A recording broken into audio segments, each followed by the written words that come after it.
When do you think the zero interest option will be available with borrowing against XRP, and how will that work? I don't know that you'll ever get a zero interest rate against XRP. Even premium collateral, you're going to have to borrow at whatever the prime rate is. So whatever the prime rate is what I think we're going to get as the best option against XRP. Now, similar to how things work today, if you were to lend your crypto or borrow against it, if you hold it on a platform that gets to leverage it in some way, they will let you lend at a lower interest rate because they're going to generate additional yield with that crypto. That's rehypothecation. Most people don't want to do that. They would rather pay the higher interest rate so that their assets stay right there and they're not rehypothecated, and there's no additional risk associated with that company going bankrupt, like we saw with, Celsius and Voyager and FTX. Now, as things progress here, we have pseudo accounts on the XRPL. I believe that you will be able to participate in liquidity pools and you'll have borrow lend on chain. So the way that I'm looking at this is, let's say there's a counterparty that we trust that is willing to accept a reflection of the XRP out of Anchorage.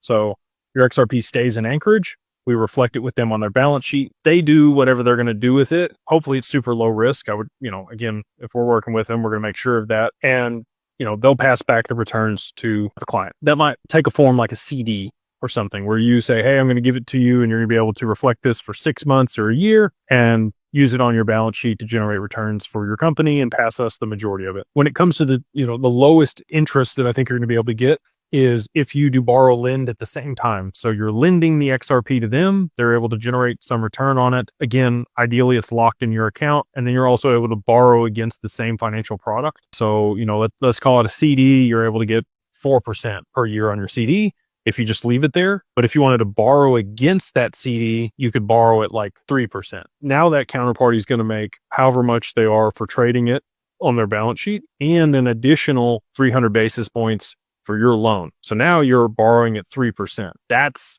really good. Or 2%, 2 to 3% is where I think the highest leverage opportunities are going to be with XRP to be able to borrow against it. Yeah, there's never going to be a zero interest rate for XRP in my opinion. I'd love to be wrong on that one.